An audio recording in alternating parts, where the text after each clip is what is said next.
Oke, masih dengan Profesor Kardus. Seperti yang teman-teman ketahui, setiap hari, 1 atau 2 hari sekali, Profesor Kardus akan memberi update informasi tentang segala hal yang menarik untuk diulas, terutama hal-hal yang bersifat kemaslahatan, seperti halnya sains, sejarah, antropologi, dan sebagainya. Di mana umumnya referensi yang Profesor Kardus ulas, Profesor Kardus dapatkan dari berbagai hal, seperti halnya buku atau istilah-istilah ilmiah yang kemudian selanjutnya akan Profesor Kardus kembangkan sebagai ulasan dan berbagai artikel di Google, utamanya dari terbitan jurnal-jurnal ilmiah yang tiap jam pasti menyuguhkan informasi teraktual dan uraian karya ilmiah atau makalah dari berbagai eksperimen atau penelitian ilmiah, baik perorangan atau institusi di bidang sains. Dan kali ini Profesor Kardus akan menginformasikan tentang sekelompok ilmuwan di Amerika Serikat yang sedang melayangkan gugatan anti monopoli akademis terhadap 6 jurnal ilmiah, yakni Elsevier, Walter Kluwer, John Wiley and Sons, Sage Publication, Taylor and Francis, and Springer Nature. Tapi sebelum Profesor Kardus mengungkap hal tersebut, Profesor Kardus akan sedikit menjelaskan tentang mekanisme dan sistem penerbitan sebuah karya ilmiah untuk jurnal akademik. Ya, jurnal akademik merupakan media penerbit berkala yang memuat karya ilmiah atau makalah dan sebagainya yang dibuat oleh seorang atau sekelompok ilmuwan atau seniman yang sedang melakukan penelitian atau pengembangan sebuah bidang disiplin ilmu tertentu. Asal Anda tahu, jurnal atau media penerbit akademik sangat penting bagi para akademisi, ilmuwan, atau sekelompok orang yang berhasil mengungkap atau menemukan fakta ilmiah tertentu. Karena pada hakikatnya, setiap ilmuwan pasti menginginkan nilai akreditasi atau pengakuan dari khalayak umum terhadap apa yang telah mereka temukan. Karena itu, jurnal ilmiah sangatlah penting untuk memfasilitasi para ilmuwan yang ingin hasil temuannya dapat dinikmati dan dimanfaatkan secara global oleh masyarakat. Selain itu, seandainya hasil penelitian-penelitian yang diterbitkan tersebut cukup menjanjikan dan penting, terkadang dari publikasi tersebut para ilmuwan bisa mendapatkan banyak pendanaan dari donatur atau pemerintah untuk pengembangan proyek sains lanjutan. Di lain sisi, pihak penerbit juga akan mendapatkan banyak keuntungan. Bahkan pada 2023 dilaporkan rata-rata margin laba yang diperoleh oleh perusahaan penerbit akademis dapat mencapai 40% atau senilai 1,7 miliar dolar Amerika Serikat.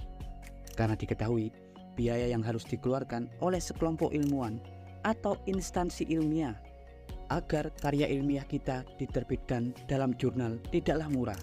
Umumnya sekitar 12.000 dolar per jurnal atau sekitar 186 juta, bahkan lebih, tergantung penerbit.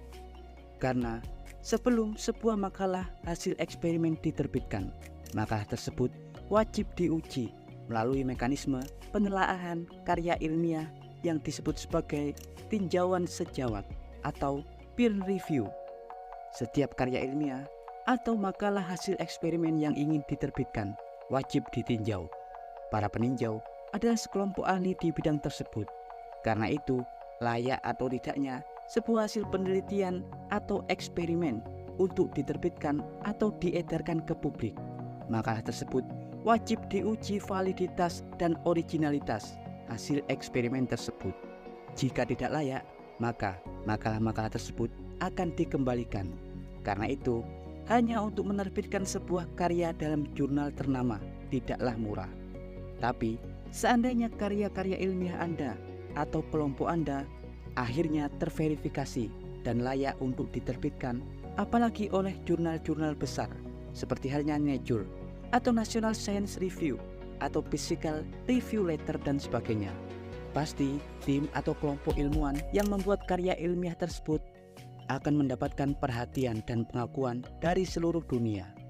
Ya, pada bulan September kemarin diketahui sekelompok ilmuwan akademis menggugat 6 jurnal ilmiah tentang politik anti-monopoli federal dengan tuduhan oligopoli atau keadaan sistem atau pasar di mana satu komoditas hanya dikuasai oleh beberapa pihak saja.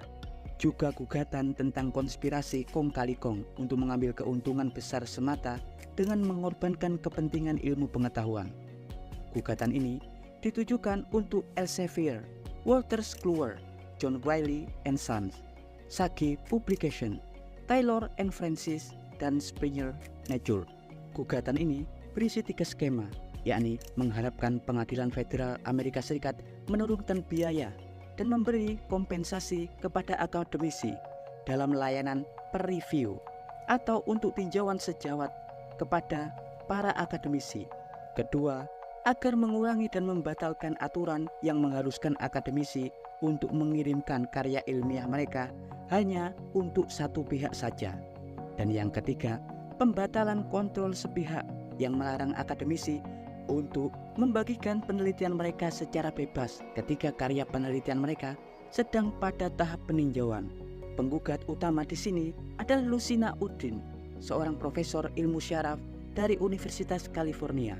Saat ini, proses peradilan ini masih berjalan dan entah siapa nantinya yang akan menang. Apakah hakim akan mengabulkan gugatan tersebut atau sebaliknya?